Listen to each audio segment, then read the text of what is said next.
Well, there's an original context that exists, that has always existed, and for a variety of reasons that we can explain if it's useful, most, as in 99.99% of modern humans, have lost contact with that context. And that context is our home. It is the source context. And it's possible to find our way home.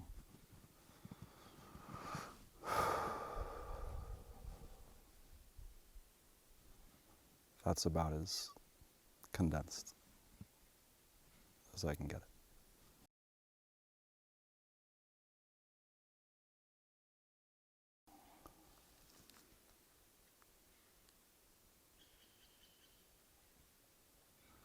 There's an original context that has been lost, but it's still here.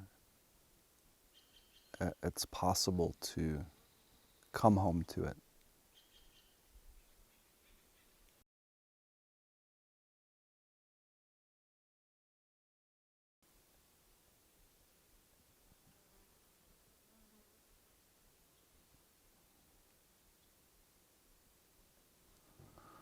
Well, so we're in a forest here, right?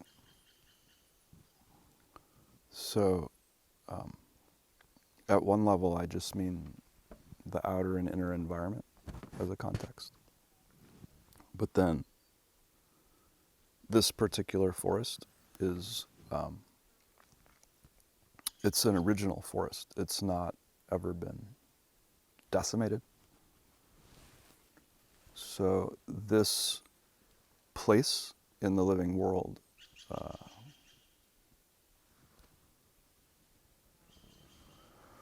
it has living the imprint of the source frequencies of nature.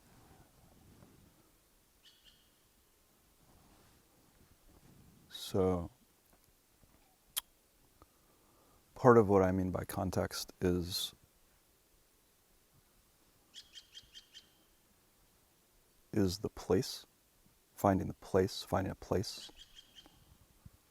that has these intact frequencies and recognizing it. But the thing about nature is that it's not other than us.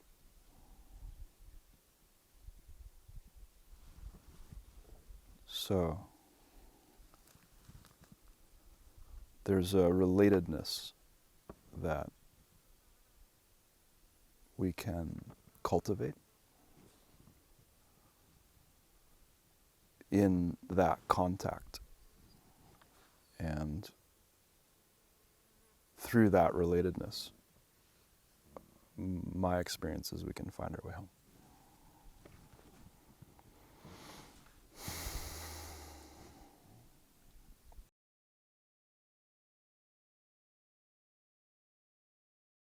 So when I was 7 years old, I got removed from a place where I had been when I was little. And it was a forested place, it was a rural place. And I spent 41 years, 38 years trying to get back to that place. This is not the same geographic place as that was, but the feeling, it is the feeling that I had as a child. When we were sitting here, I accessed in myself that that same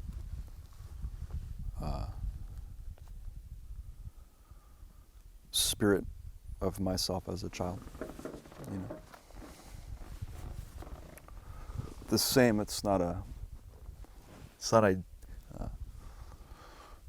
The same feeling, the same essence. So when I come here, I feel that.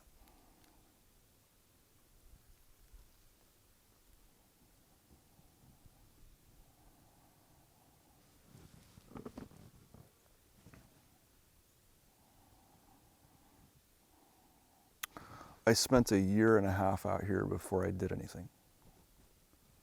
You know, like the first 1.5 years, I was just listening and I was cleaning because this place had not been tended for 100 years, possibly longer. And this meadow is full of old growth Douglas fir trees, and they're enormous, some of them, and they, as they grow taller, they drop the lower limbs. And so when I got here, the meadow was in about 3 feet of deadwood, and I just spent the first 1.5 years cleaning out deadwood. And then I would notice where I walked, you know, and as I kept walking it, and I would notice where the animals walked, then it became clear where the trails should be. Does that make sense? I didn't do them. The trails did me. I know you know what I'm talking about, but I think this approaches something that's important, which is that it's not an ordinary sense of self that's acting from that place. The ordinary sense of self that is usually acting is a constriction that's actually to avoid relationship. And the sense of self that we want to allow is a relatedness. The drivers then on behavior, though, are different. Because the part of us that's doing the choosing, the part of us that's acting is a different part. It's not a cognition.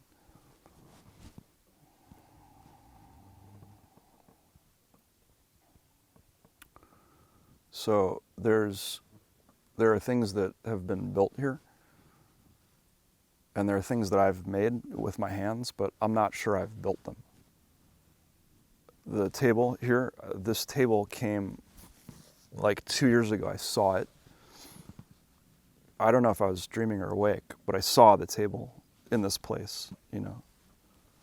And then eventually, like, we put the table there, but I'm not convinced it was my idea. You know, I think the table wanted to be there. The land wanted a table there in this place. So, yeah, the place as a context is the dance partner that I have. You know, and everything that I've done here is with the place.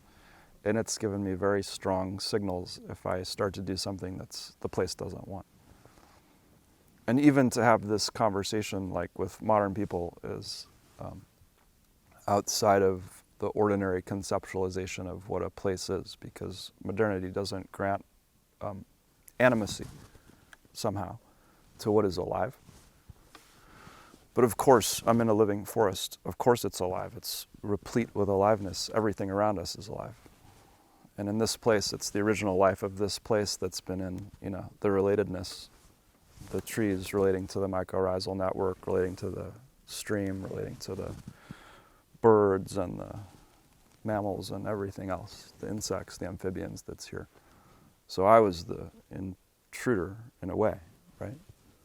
Tried to be very mindful of my place as part of that web rather than imposing on it, to the best of my ability, imperfectly.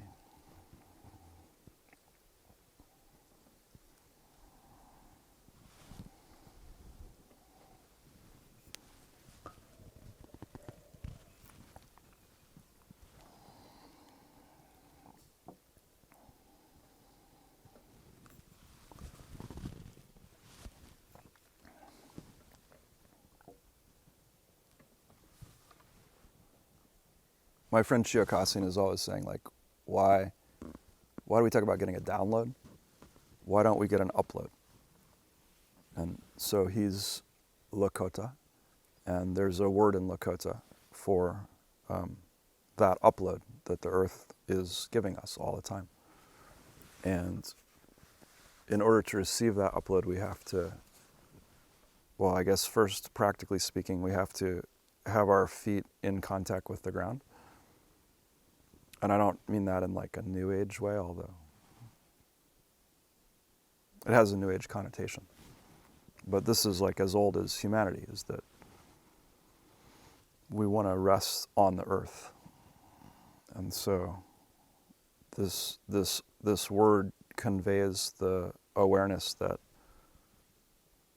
the earth is alive, of course, and she is transmitting information to us all the time.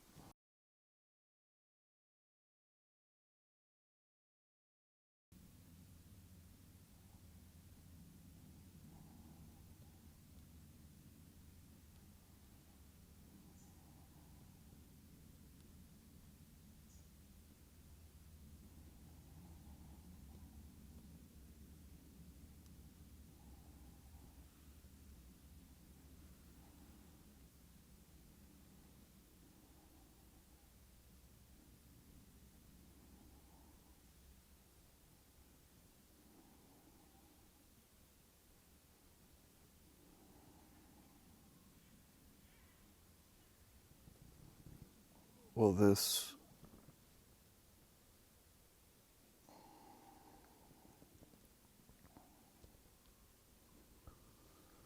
source context is that we are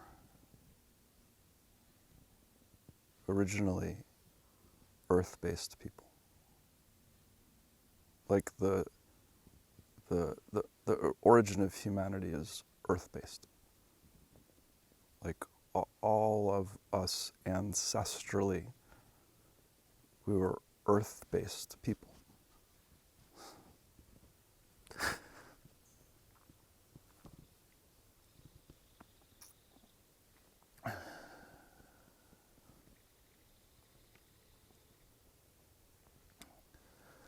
And that rootedness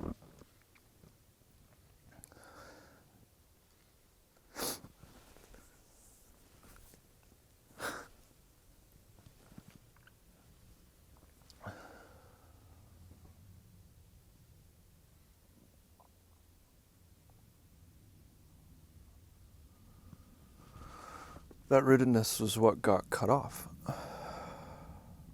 I mean, I'm talking like over the last 12,000 years, talking about a big span of time.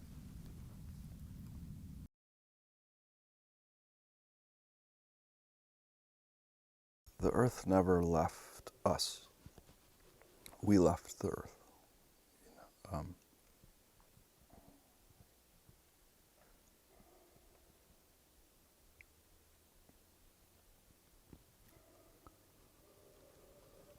Yeah, the thing that I've been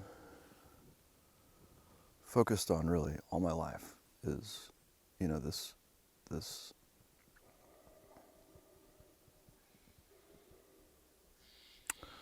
when I was 7, I got taken away from this place. It happened very suddenly, my family moved, and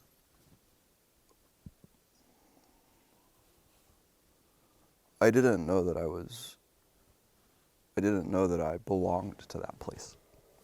You don't know as a kid. I had roots really deep in that place. And suddenly, it was taken from me, and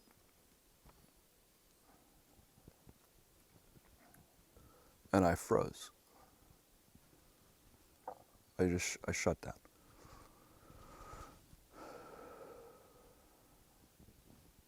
And there's, this like individual story of what happened to me, but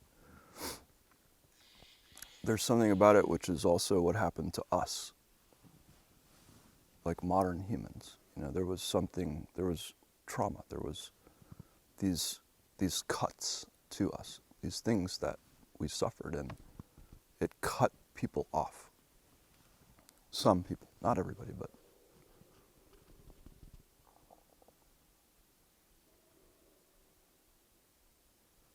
the question that I have been in, since I understood that happened when I was about 19, about 30 years ago, is how do you heal that?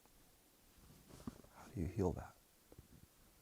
And I've been in a study of this, and there's this, do you know what fractal is? Fractal is a pattern that repeats small and large. If you look at a tiny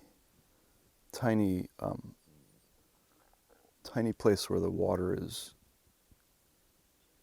streaming in a puddle, and then you go in an airplane and you look at the way that a river spreads out, and they'll have the same shape. One is tiny, one is enormous. This pattern is a fractal. And there's something about a point in the human story where we got traumatized and cut off from this relatedness to the earth. Something froze. We couldn't feel it anymore. And then the question, how do you thaw that ice? Because people who are traumatized, people who are frozen, they're not rooted, they're not connected to the earth, not even fully in their bodies.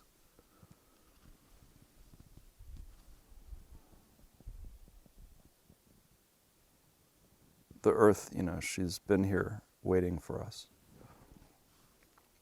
And there are a lot of cultures that never forgot that, still live in an earth-based manner. A lot of the intact indigenous cultures never left that relatedness.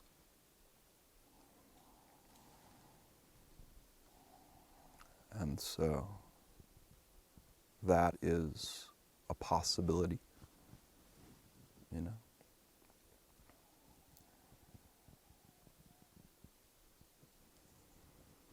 And then as we find our way back into that relatedness, we make different choices. A lot of the patterns of the modern world are results of people not feeling that relatedness and doing other things or buying other things to try to fill that hollow place.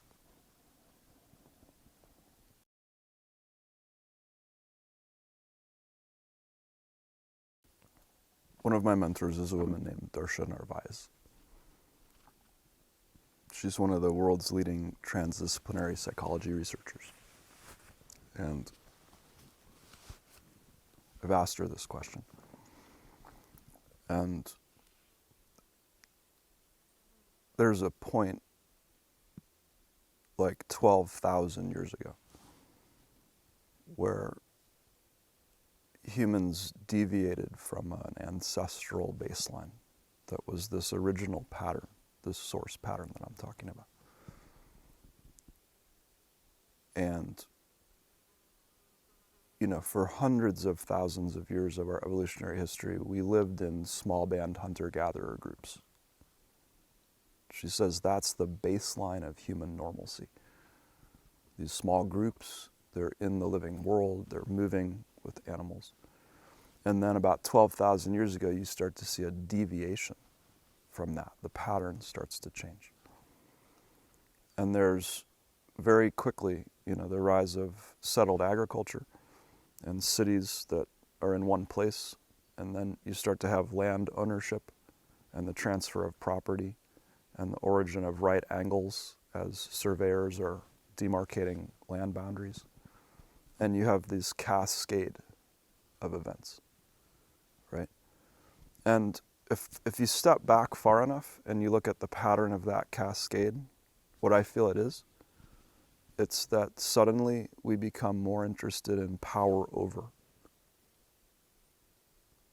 than in relationship. There's something fundamentally horizontal about the source pattern. It's I and thou. It's a relationship. It's a dance. It's back and forth. And there's something that changes where this domination mode begins to creep in. And then it accelerates. It really accelerates with the Roman Empire. Systematized domination. And this mode of domination, mind, has taken over. And so my understanding of the difference between the place that decisions are made in a more ancestral or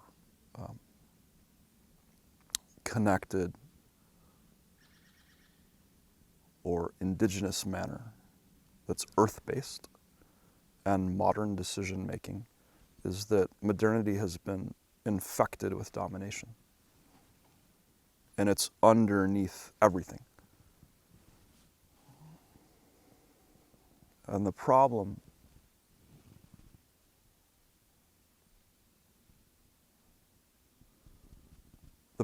with that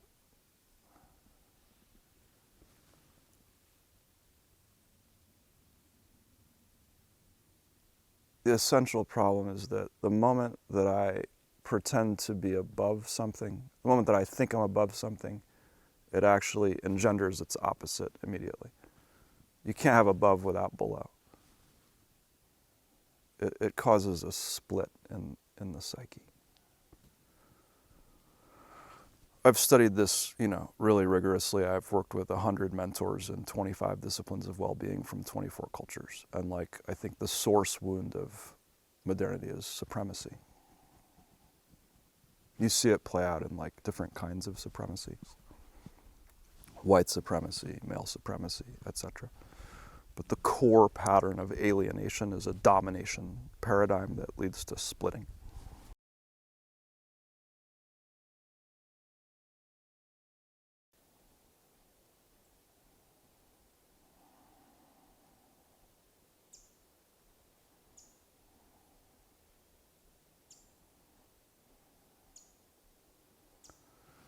So there's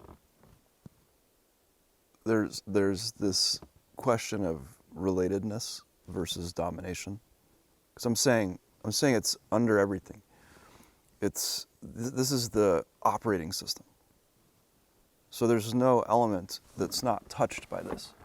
And I got really, dialed into this awareness because I kept having interactions with different systems, religions, organizations, institutions, governments, etc., where there would be a source pattern of domination.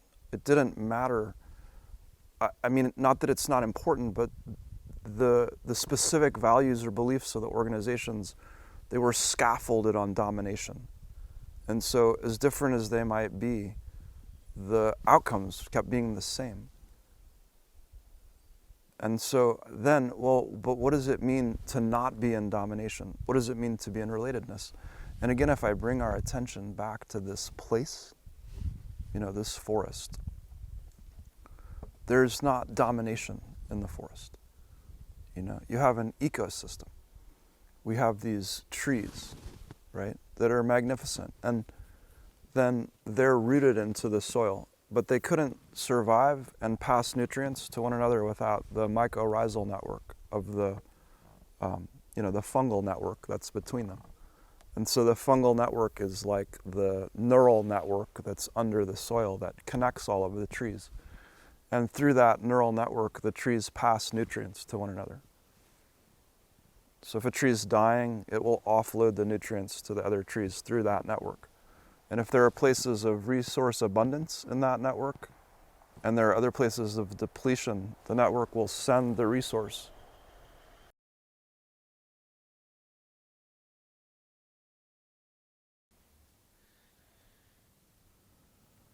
So you have on the one hand this cosmology of relatedness, and then you have this cosmology of domination. And part of, what I've been looking at, what I've been studying, feeling into, is that modern organizations, I've experienced modern religions, I've experienced companies, institutions, governments, NGOs, all of these different organizations, irrespective of what they might be doing in the world, the operating system, the sort of core operating system, the source code is domination, source code. And so the question that I've been in is, what is the source code of relatedness? What does that look like? And it's part of why I'm here in this forest, in this place, because if you step out into the living world, into an ecology, you have a completely different template for the operating system. And, the trees here, for example, they're all connected under the soil through a mycorrhizal network. They're all talking to each other. They're communicating through this neural network of fungi. And that network allows them to pass nutrients. So they can exchange nutrients with one another. And if there's a place in the forest where there's an abundance of nutrients, and there's another place where there's a depletion, the nutrients can flow. And that balances the forest out, because the forest is healthy when the whole forest is healthy, right? It reframes the domain of our accountability, right? And it says the well-being is in the network, So then how do we tend the network? That's horizontality. That's the villaging. How do we tend the relatedness? You have one paradigm that's domination, that's power over, which is extraction-based. It's mine. And then you have this other way that's cosmologically, it's a different cosmology that says we're all related.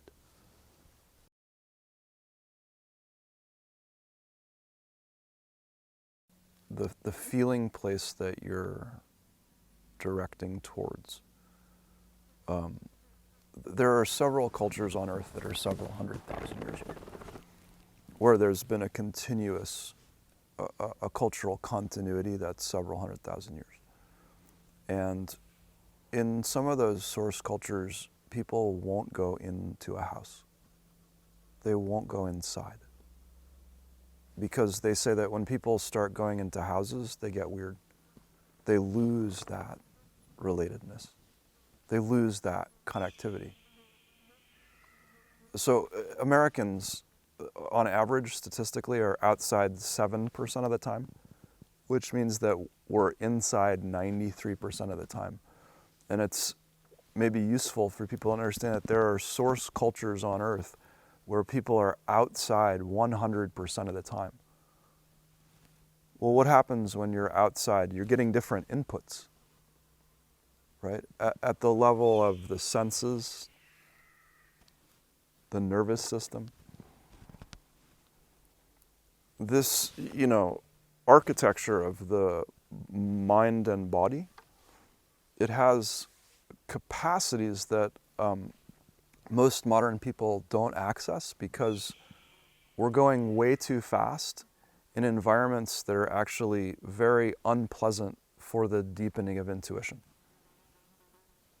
Right? Like the modern environments that we find ourselves in any urban context are like very harsh and right angles, and there are buildings everywhere, and there's sound that's slamming off of walls and objects, and it's filled with electromagnetic frequencies. It's not conducive to embodiment because it doesn't feel very good to be in your body in a place like that. it's a very extreme example of this deviation, right?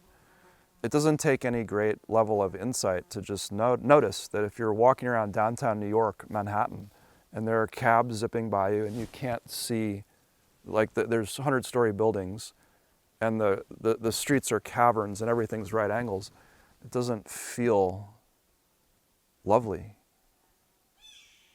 It's very different than a context like this, right? And so people are moving at such a pace in environments that they don't foster the proper intuitions of relatedness.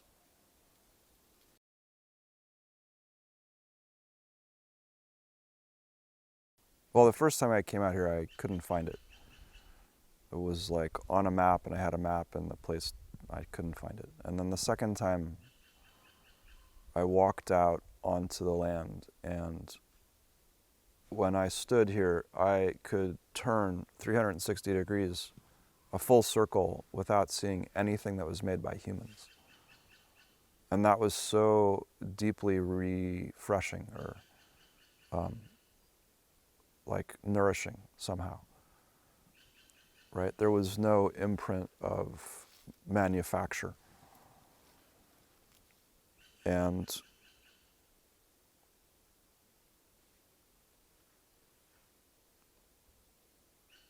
every building, every structure that we've built out here, none of them close.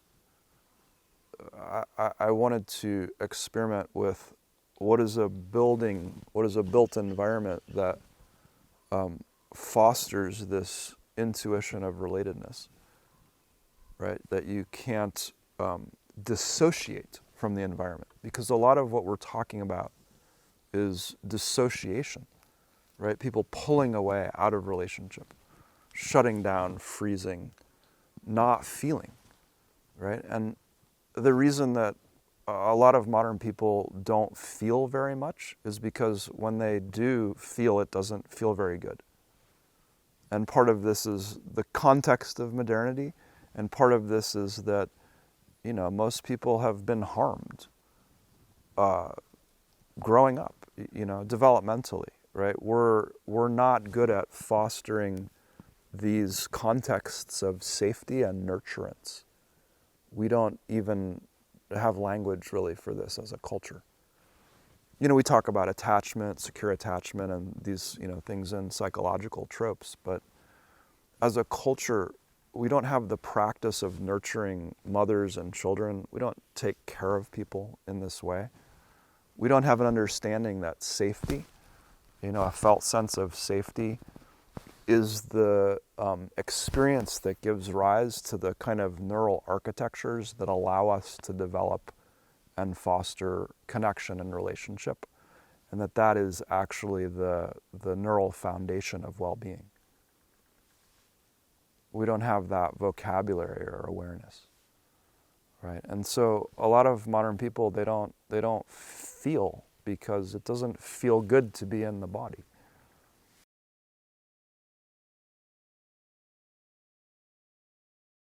From the perspective of an intact, earth-based view, a lot of what is considered normal in modernity seems mentally disordered and insane.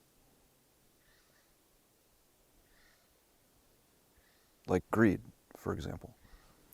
Greed is something that's insane in an earth-based, horizontal culture. It doesn't make any sense. It's completely irrational.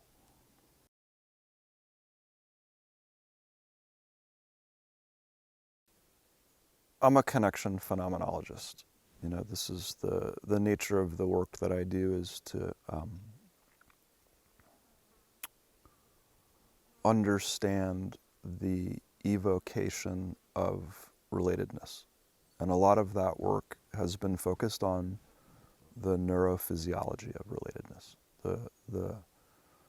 the healing of trauma, the transformation of trauma, I think I'd rather say. Healing sounds to me like a return to what was before, And I think with trauma, what we're really looking for is transformation. I don't think you can go back to, I don't think you can go back. I think you have to transform. So, you know, we are working with individuals and groups to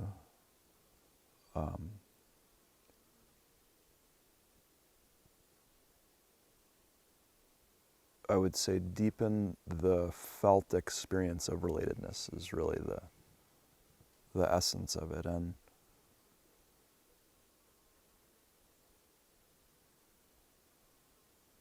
you know, luckily we have this innate biology that wants to experience that. You know, we have this innate biology of connection that has a neural architecture that's been very beautifully mapped.